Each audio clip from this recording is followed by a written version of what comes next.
my company has the option to make some 401k contributions as Roth 401k contributions. How do Roth 401k contributions work? Should I be putting some 401k dollars toward the Roth part or stick to the regular 401k?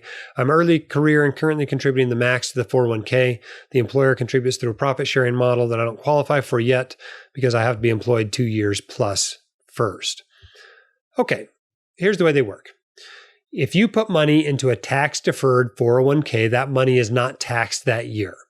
As it grows over the years, the money is not taxed on the distributions it kicks out, capital gains and dividends, as well as if you buy and sell anything in there with a gain, you don't have to pay any capital gains taxes on that. When you pull the money out in retirement, you have to pay taxes on it at your then ordinary income tax rates. Now, you can use those withdrawals to fill the buckets.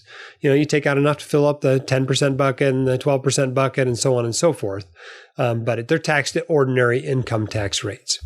With a Roth 401k, you basically pay taxes on the money as you make it, then you put it into the Roth 401k.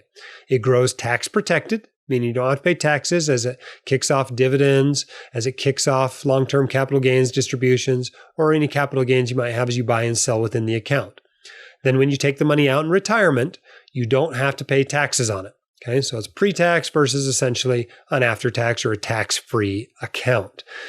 So which one should you use? Well, there's a lot of variables that go into it. It can actually be pretty complex, one of the more complex things in personal finance.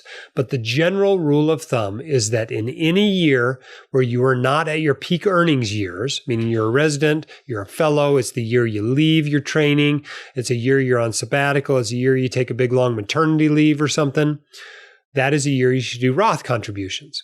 And all the other years, your peak earnings years, you should use tax-deferred contributions. Now, there's some other things that go into it. For example, if you're a super saver and you expect to have, $15 million in retirement, well, maybe you want to start making Roth contributions a little bit sooner. There's some other variables that go into it, but that's the general rule. I hope that's helpful. Do you want your questions answered by the White Coat Investor? Record your question at whitecoatinvestor.com/YQA or click the link in the description.